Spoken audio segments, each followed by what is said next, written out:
Hi, everybody. I'm Candid Stanisci of NLL Lacrosse Talk. Welcome to the Spanglish World Network on Zingo TV, channel 249 and 250.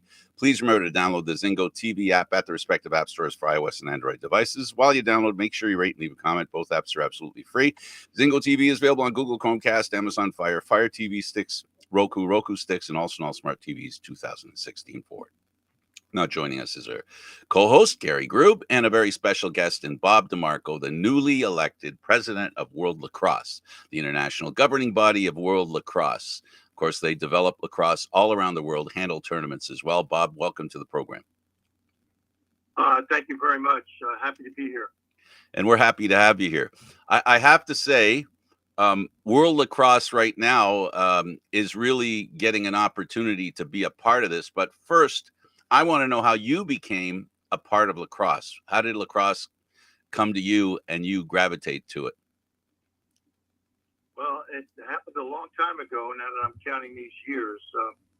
I was actually a recruited college football player at Hofstra University on Long Island in New York. And at that time, you could move in the spring to play a new sport. Not uncommon at that time for a lot of athletes. I got involved in lacrosse my freshman year at Hofstra, and I fell in love with the game right from that time and did play two sports while I was at Hofstra. What kept you in it? I would say I went into a career both coaching football and coaching lacrosse. I started right out of college as a head college lacrosse coach, believe it or not, at 23 years old in New York. And I also was coaching high school football at the same time.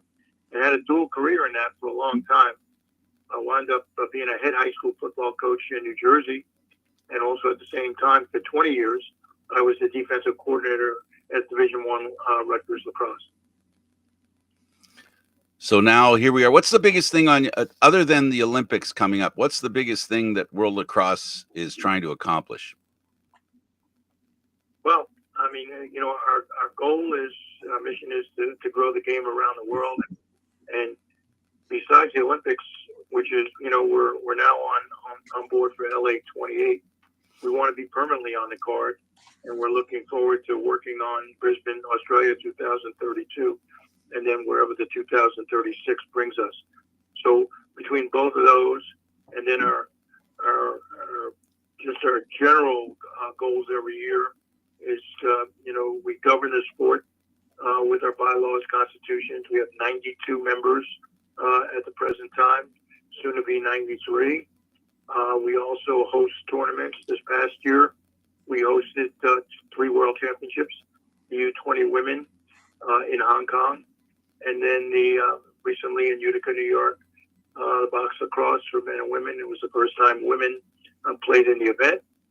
This year we're playing a world championship for U20 men in Korea, followed by 2 years of world championships in Japan for our men and women. So we have a full plate, but that's the good part of lacrosse. Excellent. Gary? Okay, I want to go back a little bit because I want to get a little bit more of your past. And we're talking about you were playing football in Hofstra. You get introduced into lacrosse, and you actually become a two-sport athlete then. Is that correct? Yeah, we had many more two-sport athletes. You find it rare today. But there is. I mean, there's a couple of kids playing at Notre Dame right now that are football lacrosse guys, but not as common as they used to be. Right. And then you were doing business, weren't you? You were headed towards Wall Street, and all of a sudden you made a left turn and you became an educator. Yeah, my original goal was to work on Wall Street. And then my senior year at Hofstra, I realized that I was leaning toward the coaching profession. I had a natural inclination to educate kids, and I found I was good at it, and that's what made me go in that direction, and I have not looked back. Right. Well, one of the things I think is your passion towards the program, and two, towards the athlete themselves, which differentiates you from an awful lot of coaches out there?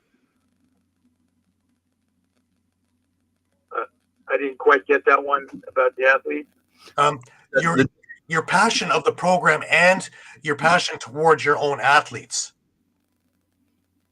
Yeah. Believing in the athletes, right? The sport and the athletes were something that motivated you. Yeah. So, I mean, I came through, a system where my coaches were my role models, and I think I've always centered the athlete as number one. I think that's reflective of my years in coaching. That number of my athletes are close friends today, because I coached, 50 years ago. That constantly were in dialogue with each other. So, I think I made an impact on them, and they definitely made an impact on me. Right. And it wasn't just about being a coach, it was about building the program so this thing would be sustainable for years to come. Yeah. So I've always believed in the program. It's a culture. No stone is unturned in building a program. You have to have so many different areas that you need to be concerned with. But I think the biggest culture is that the kids get to know you, to like you, and to trust you. Right. Now, you had a chance to work alongside legendary Tom Hayes. What was it like working with him? We first met each other in 1974 when he was the general manager of the United States team that was in the first really world championship where 4 countries actually competed. I was on that trip. I wasn't on the team, but I had a number of my team members there. I first got to know him at that time, and then 7 years later, he called me. I was coaching a high school football team in New Jersey, and he asked me to come along in the spring to coach with him. I respected him so much because, he was about, we talked about program. He was about program. He brought everyone in, the alumni, parents, you name it. So I learned so much from him, and he was my best friend, and I miss him dearly. He passed away 2 years ago, but I did learn so much from him. And then on the other level of it, on the international level, many people consider him the godfather of international lacrosse. He believed so much that this was important for the, to be spread around the world. And he also believed in giving back to the game. The game has given us so much, so it's important that each of us have the responsibility to give back. Right. Now, what do you think is the biggest difference and the biggest challenge for today's athlete in university in a D1 program as opposed to when you were coaching back then?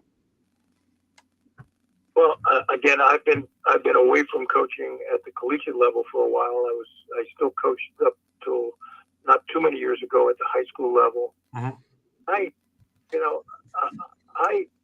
see a difference. I see obviously a difference, with kids and parents, and a lot there concerned more maybe about themselves. But I really feel deep down inside, kids are looking for structure.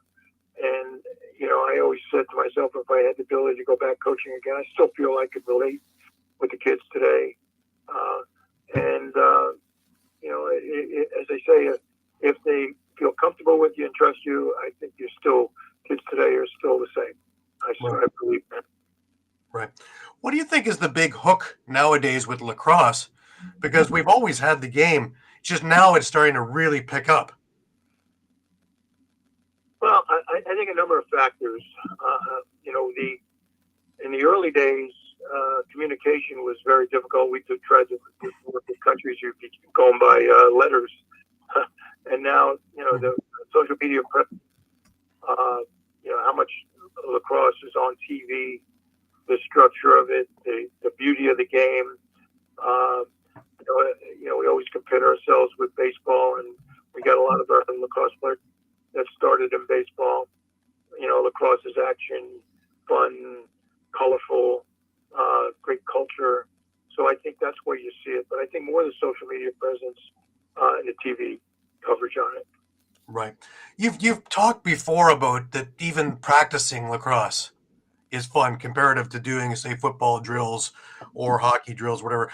Doing the things and doing the skills is something that really, you know, athletes measure themselves and can really get, just even the practice gets them moving and motivated. Yeah. Well, again, I compare it to football, where everything was very regimented. Built on preparation for a game on a week, and some of the practices were difficult, tough.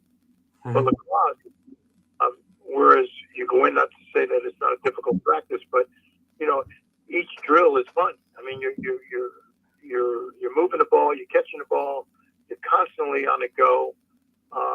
And then the competitiveness of the practices were fun. So, when I had to practice both of them as a player, I really enjoyed the lacrosse. And the other part of it is the people of lacrosse. People always ask me, you were a high school football coach, a college lacrosse coach. If you have both, what do you like better? I always say, I like football in the fall. I like lacrosse in the spring. Well, why did you stick with lacrosse now? I said, because of the people of lacrosse. Not to say the football, I had great friends and relationships, but it was a little different. You kept things close to the vest. But in lacrosse, we're 1 degree of separation around the world. Everybody knows each other, and I really like that. My friends are in the lacrosse world. Absolutely. Now, in '74, you join U.S. Lacrosse as an administrative assistant, and that's how this really gets going and really gets to the international idea. Let's talk about the U.S. team and the landscape back then and its growth to where it is now, obviously. Yeah, well, today it's very sophisticated, with all our national teams on tryouts and so forth. The first team in 1974 was picked in a hotel room in Philadelphia where the college coaches and the club coaches, a prelude to pro lacrosse, met, and they picked a team based on talking it out. And ironically, of the 26 players on that team and 3 coaches, I think there's like 19 of them in the U.S. Lacrosse Hall of Fame. Right. That 4 team. And the 74 team, they were the first ones to do it. I mean, that group actually traveled around the world on a 40-day trip, literally around the world, and played together. So it set the tone for the future. In '78, was the first one in England and Canada. A big upset victory led by Stan Cochran. And then in '82, we were in Baltimore, and then on and on and on. And every 4 years after that, it just kept getting bigger and better. And again, today, with the coverage, with the media coverage and so forth, ironically, in '74 and '78, '82, well, more '74, '78, it would take a day or two to see a result in a local paper.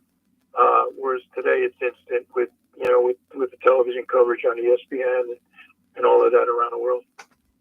Right. Now, how did you get involved with World Lacrosse? You joined them in 2017. How did you get this all together? Well, I'm on the board since 2017. Mm-hmm. I got involved in 2010, so I've been involved the last 14 years with World Lacrosse. At that time, it was the FIL, Federation of International Lacrosse. Right. And it was only 2 years since in 2008 when the men's and women's organization joined forces to become the FIL. And again, through my mentor, Tom Hayes, he said, "What are you going to do? You're retiring. You need to do something." He says, "Why don't you get involved in international lacrosse?" And I said, "Well, I like lacrosse. I don't know if I have the skill set to do it." He goes, "No, you have the skill set to do it." And I started off on a development committee where we would be involved in new countries, helping countries that were already there, grassroots, emerging nations, all of that. So the first 6 years, I was on a development committee, and then 2016, I became the chair of the development committee. Right. And in 2017, I was elected to the board of World Lacrosse by our members, and then subsequently, I was elected 3 times up until this last election when I ran for the presidency. Right. Now, since basically since the pandemic, this thing has gone wildfire. We jumped from probably 30 to 90 countries just over in a span where the world was shutting down. Lacrosse is building momentum. Yeah, well, I mean, we had some really, really good people that were behind it. Our development committee led by Rick Mercurio. We had some passionate people around the world. We in 2019 we were able to hire full-time staff. TJ Buchanan, our director of sport, has been really instrumental in helping that. And the way we worked it is, when a new country came in, it was imperative that we had people on the ground moving it. We didn't want to run it from the outside in. We had to keep people driving it on the ground. And we did. We'd get a lead. We'd make a call. We'd make contact. And we just were relentless on trying to get them involved. And once they did, ironically, what happened was those countries helped other countries in their region. And that's when we went from, no countries in Africa to 2, and now we have 13. So things like that, it was really get a lead and move forward on how we develop those countries. Right. The programs themselves, the tournaments have gotten so much better over the years as well. I remember being at the 2015 box championships in Onondaga, and it was fantastic. But comparative to what we just witnessed in Utica, my God, it has come so far with all the nations and the skill levels, and even the running of it from World Lacrosse themselves has been second to none. Yes, and obviously, I was in Utica with that. It was just absolutely incredible to walk into the arena and see 4 box games going on at once in different areas. The pageantry, the color, the arena, the number of teams. I remember, I wasn't with World Lacrosse at the time, but in 2002 and 2001, Dan Cochran, that was a big proponent of getting box lacrosse as one of our disciplines. Mm-hmm. It was some resistance. Should we do this? Could we do this? And then when you walked into Utica, you knew, we've come a long way. And it was an incredible event. And seeing the women playing box, the championship game between Canada and U.S. was one of the best lacrosse games I've ever seen. Never mind women's box or field or sixes or anything. It was just a fantastic game that had you on the seat of your pants. Absolutely. And the funny thing is that I think that the women, as it went along in the tournament, stole the show. I know I originally was going in to catch men's games, and I found myself more going towards where the women were playing and watching their games a lot of the time than watching the men's games. It was riveting. And to watch all this in the infant stages and knowing it's only going to get bigger and better, it was just amazing. Yeah, and what the other part of the women's game, even the games that were high differential in score, the companionship, the respect that the women had for the game there. I mean, they were true trailblazers of women's box. And we had a big proponent, Michelle Boyer, out of Canada. Has been a big proponent of that. Dana Dobie, who was on our World Lacrosse board, and Sue Redfern, our president, were all firmly behind having this women's competition in box. And we had 10 teams there. And then we probably could have had a few more in 28 men teams, and like, wow. I mean, as I said, we've come a long way. Yeah, we had Megan Kina, we had Dana Dobie, we had Aaron Bakes, and Emily Harrischuk, as well as Michelle Boyer on the show a few weeks back, talking about all the trials and tribulations getting to this point, as well as the elation of finally being there and being on the main stage. And the one thing that we kept coming up was the camaraderie between teams. Is one thing to talk about Canada and U.S. and the rivalry, but with some of the teams that didn't do as well because they're in infant stages, like the Netherlands, like Finland, and things like that, where they would take the time with each other, not just to talk and shake hands, but to show things and just be mentors to one another. Well, that is what lacrosse. That's the difference. I mean, we all help each other. We're one fraternity, sorority, or whatever you want to call it. I mean, we the passion of the lacrosse people comes out in that. And in the women's box, as I said, I was trailblazers playing. And there's nothing like the feeling of having someone else get that same feeling and passion you have about the game. And you did see that with the women, there. And to a certain extent, the men also. And that's been what we're all about. Right. And we're going to be lucky enough in a couple of weeks' time, we're going to have a couple more of the women on from Hong Kong, from Netherlands, I believe from Finland as well, to talk more about the growing pains and some of the other little stumbling blocks. I don't know if World Lacrosse can help with them, but of course, equipment isn't made for women. And to try and get them to fit into their equipment comfortably has been a challenge. Yeah. Well, it's something that's been talked about. Unfortunately, with the rapid growth of the women's box game, the equipment manufacturers haven't caught up. Right. With that, and normally the equipment people, are business people, and I think the more they see the women playing the box, the more that some of the specifics for the women's game, and as far as equipment will come.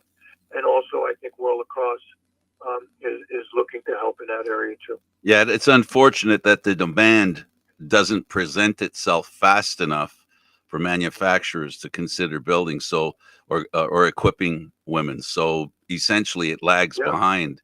Hopefully, at some point, it'll catch up and try to stay within the same need, right? Be able to fill the needs of the women that are playing lacrosse.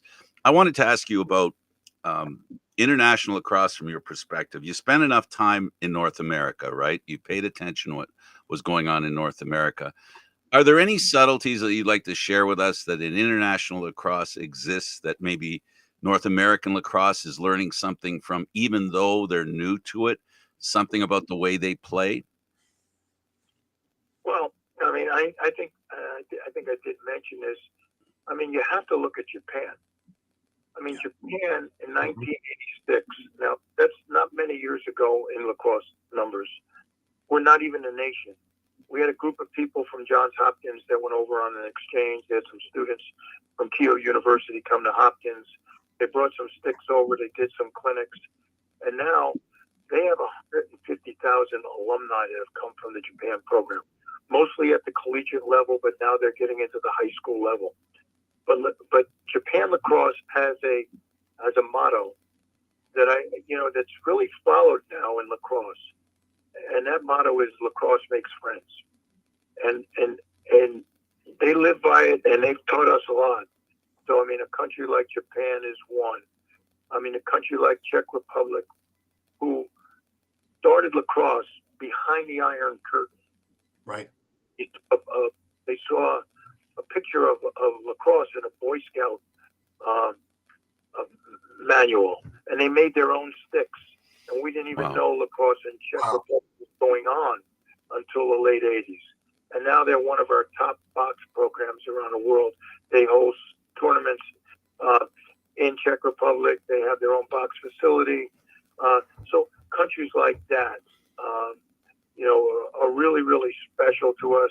What's going on in Hong Kong and Chinese Taipei and China, all, and then we have our mainstays in our blue bloods in Australia and England, who are part of the original four for the men, and Wales and Scotland also with the women. I mean, they also do a tremendous job.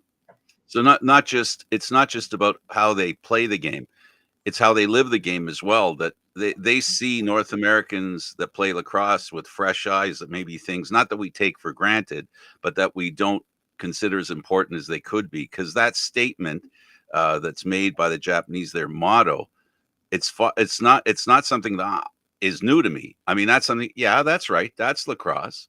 But the emphasis that they put on it, I think, is what we learn from the appreciation of the friendships that are created. We know that there's a family type relationship between lacrosse players, lacrosse teams, even transcending borders, even in North America. So I guess having the world come in and have a look at it from their way makes it very interesting. And I think that's a great way to build the sport, right? The appreciation of what it is when when the clock, runs to zero. What happens after the clock runs out? Yeah, no question.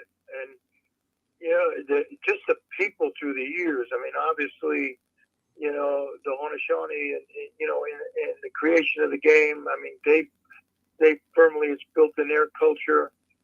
It's something about that stick that's magical. And when kids get it in their hands, it does really nice things for people. And that's a main reason why I've been involved in this all year. I found out when I picked up a stick, and then to watch just the eyes of people, and you don't know where it's going around the world at any time, and that's the really, really nice thing about this sport. Right. Now, you spent a lot of time talking with countries about how to build their program, how to sustain their program. Some need more attention than others, obviously. I was talking with Johnny Meridian back about a week or two ago, and about the Armenian lacrosse program and how they're ready to jump on board. Ironically, I just got off the phone with Johnny. Armenia Lacrosse is right now in the process of going through our membership. They've already gone through one stage. They're in the second stage. The third stage will come in the next month. And I firmly believe that I firmly believe, I think it's going to happen, is they'll be our 93rd country. And Johnny Meridian has been pushing this. It's his native country. He's been pushing for a lot of years, but what Johnny finally did was get some people on the ground in Armenia. He's pushed it here too. He's pushed it here as well. Yeah, Gypsy. Absolutely. Johnny at his finest, but boy, oh boy. When he explained everything that he'd been through and everything that he'd gone through, it reminds me a lot of the other countries. And the big thing is, of course, is getting the equipment, getting places to play, and all the other logistical issues in there, plus getting people on the ground to do it. Because you can't travel back and forth. Yeah. Equipment-wise, through the years, we've gotten better and better at this. The problem years back was the cost of shipping equipment, but we found unique ways.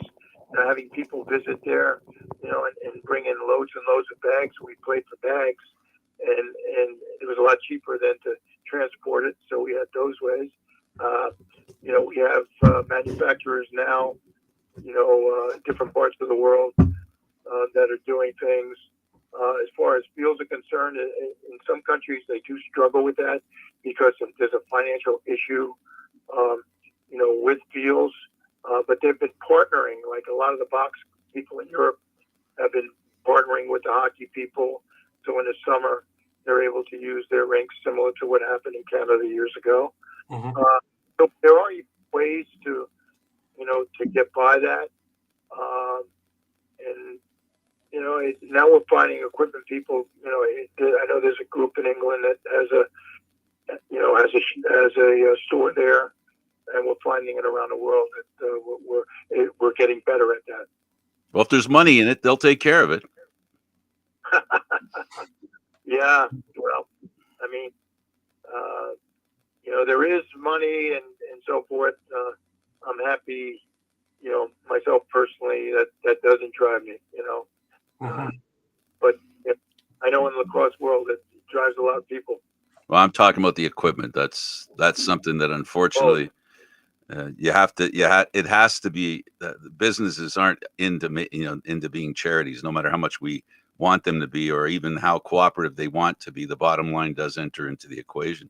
But I got to tell you, with the way women have been, playing and the quality of their play, it transcends every sport. Women want to try everything, anything. And I think from the interviews that we've done, that Gary and I have done with some of the women that have been very successful in lacrosse, they love the contrast of the physical nature of the game. It's not it's not something they get to do in any other sport that they play. Hockey, so it's interesting. It's interesting to watch them play. I think they play tougher in lacrosse than they do in hockey, to be honest with you.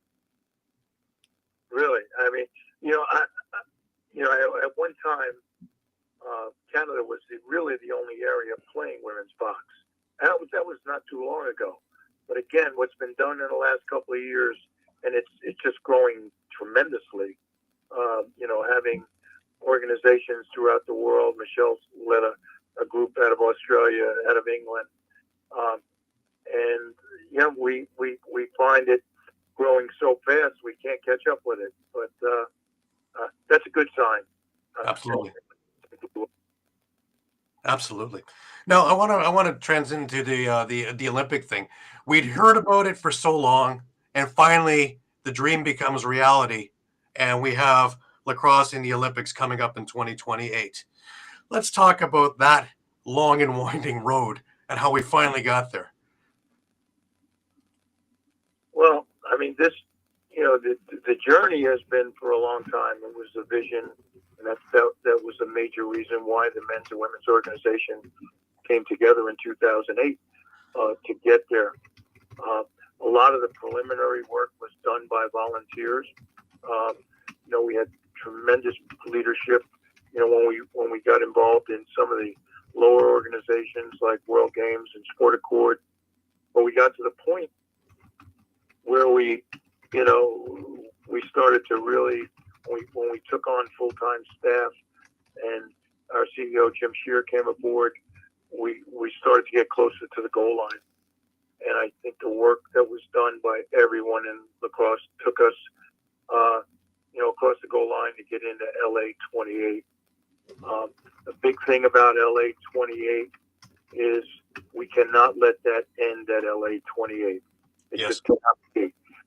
We have to be spectacular on what we do the next 4 years to get ready. We're going to have the world looking at lacrosse. There were 5 billion people that watched the Olympics in Paris, and we think there'll be more in LA. I mean, just the Olympics were back after the Paris. I mean, there was a lull, when it happened in Japan and COVID and so forth. Well, the Olympics came out roaring out of Paris, and we've got to build on that. And then we're already working on Brisbane 32 in Australia and a possibility in 36, maybe in Mumbai, India, or in Saudi Arabia. We think it might come from that area, and they're both our countries right now. So a lot of work to do, but we have to hit the ground running with the Olympics. Right. How did we get involved with doing sixes as opposed to picking either box or field? How did that come as any idea? Yeah. So the Olympics has a maximum number of athletes that can play in the games. That number is 10,500, and that's for all the sports. They have a maximum. Now, they have gone over it, not by a whole lot at different times. So we knew, number one, if we were to get in the Olympics, we would have to reduce our numbers. We couldn't go in with our big field teams and try to get into the Olympics. So the game was set up for that. That was one reason. The second, we needed a shorter version game, rugby sevens. I'll give you an example of that, where it was in tight, TV friendly, shortened game, scoring excitement. So that was what Sixers was all about. It wasn't there to take the place of field game or the box game. It's just one of our disciplines. But that was the only way we could get into the Olympics. Right. Now, have you been working with the Rebels? Because they've been putting on some Sixes tournaments as well through the PLL. Yeah. So the Rebels, PLL and World Lacrosse are in an excellent relationship. And yes, Mike and Paul have worked very well together with Jim Shearer, CEO, and the event that they put on in Virginia the last 2 years has been a major cooperative effort, and I think it's taken off really well there. And then this year they're adding women to that event. So yeah, PLL is a great partner with us. Right. Now, Sue Redfern took us through all the through out of COVID and into the expansion into men and women. You have the daunting task now as the new president of getting us into the Olympics, through the Olympics, and continuing us with the Olympics. That's a huge challenge. Yeah, it obviously, on Sue's watch, I mean, delivered big time. I'll be the president the next 4 years. I know what's out there, and I'm ready for that challenge. And I know a lot of other people in the world are ready for that. But the biggest thing is we've got to make LA spectacular.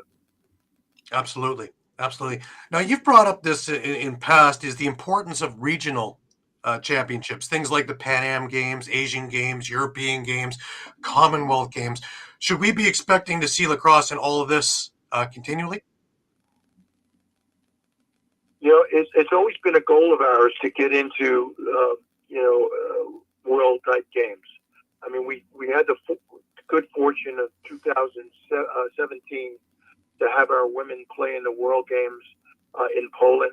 Our men were not invited at that particular time, and we played the field game in there, and we found out that they said we need this. We'd like more action. Too many whistles, blah blah blah.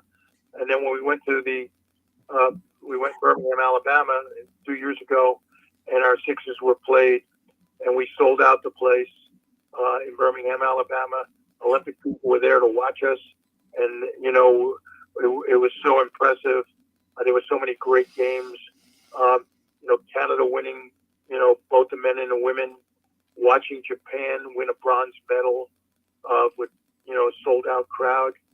So we knew that type of multi-sport competition was important. We've always tried to get into the Pan Am Games, and we've kind of hit a roadblock.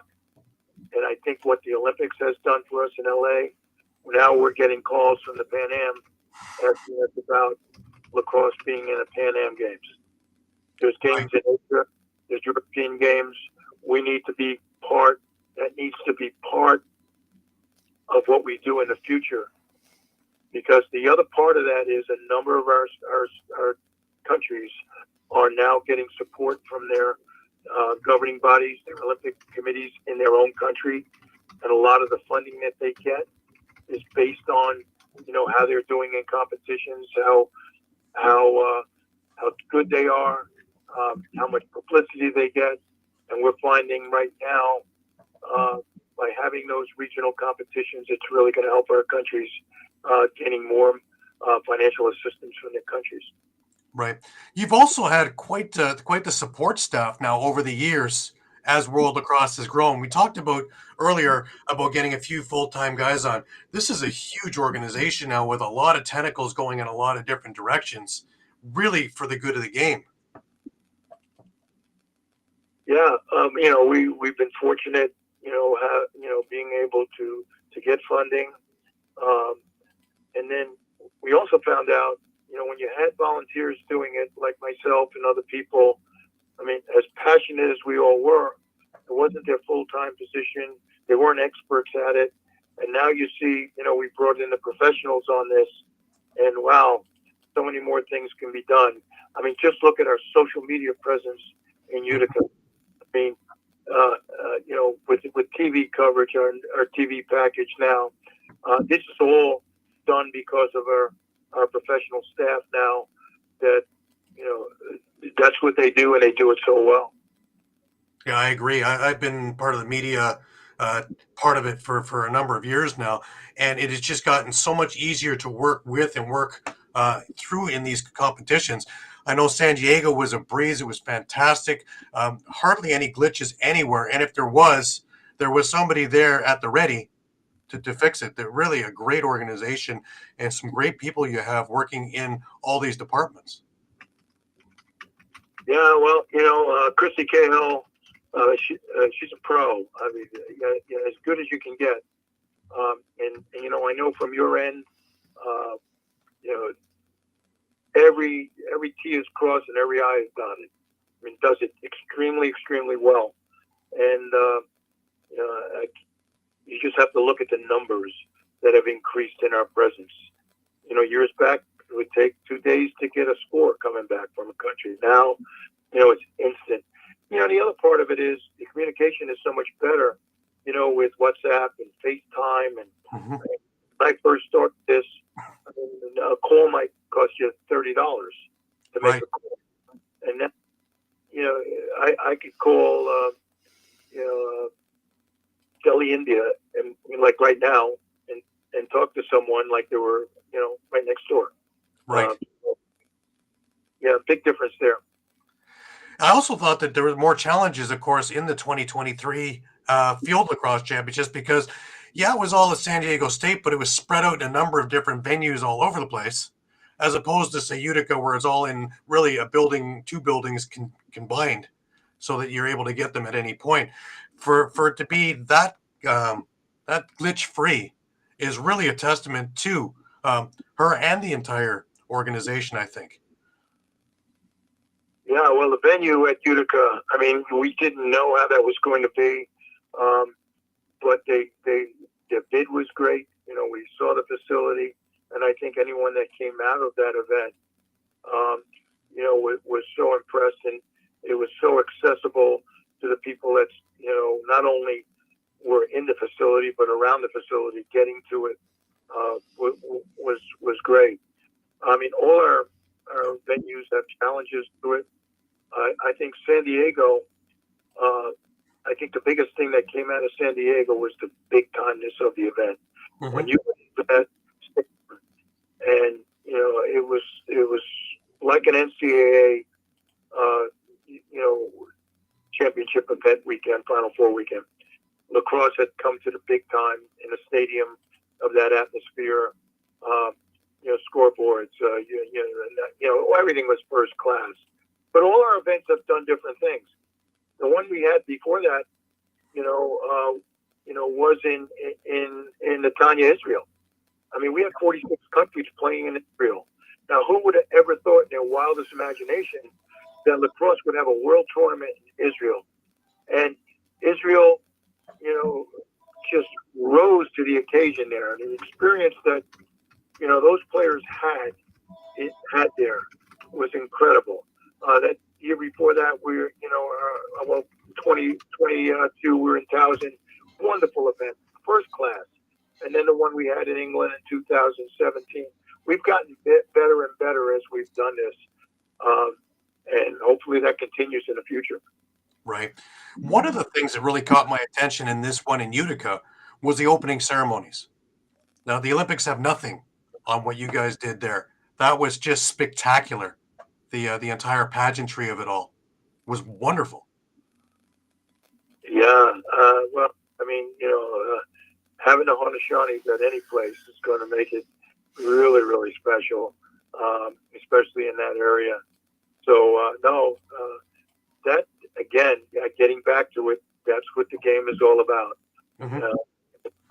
And I hope we never, ever, ever, as big as we've become, I don't want to ever see us lose that. Right. Now you have some big things you mentioned coming upward, and it's mostly over in Asia with the men's and women's field in Japan coming up in 26 and 27. This is going to be a big thing too, because now we got to worry about, it's one thing to have it in North America where the majority of your audience is on the time zones. Now to have it in a flip time zone is another big challenge. Yeah, it will be a big challenge.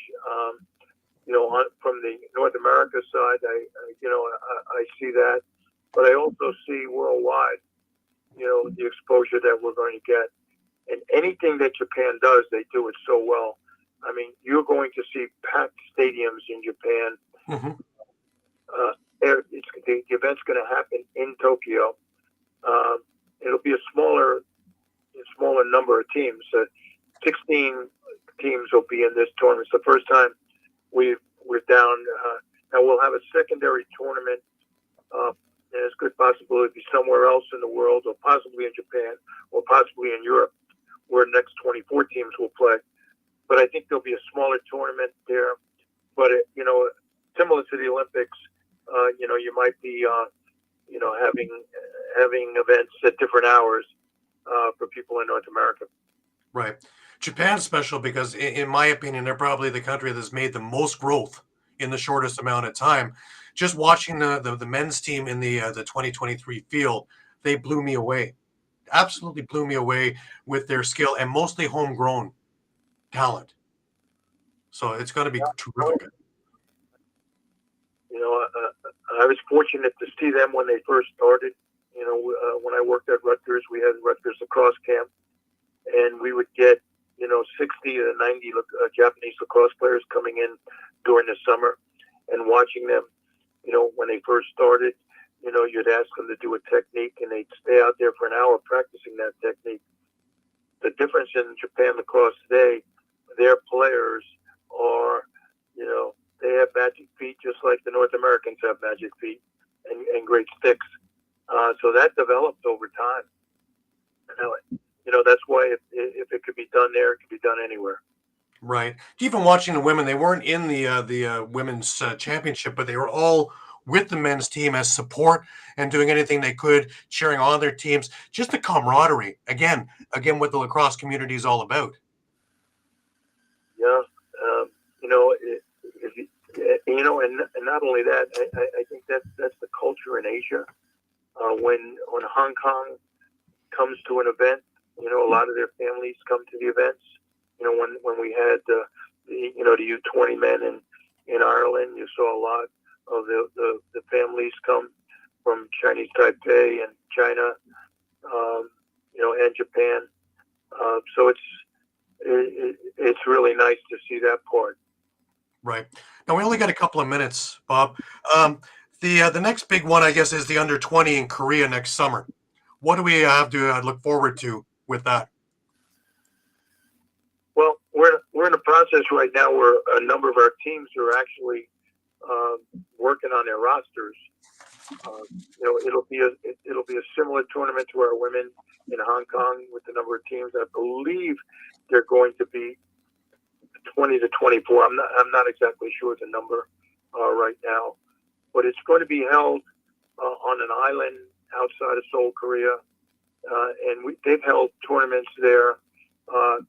Asia Pacific tournaments there. It's a beautiful facility. First, top-notch people in Korea. Ryan Park, Wonjae Park are their leaders there.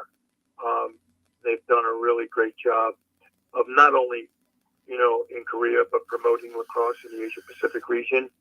I expect it to be, first class. Right.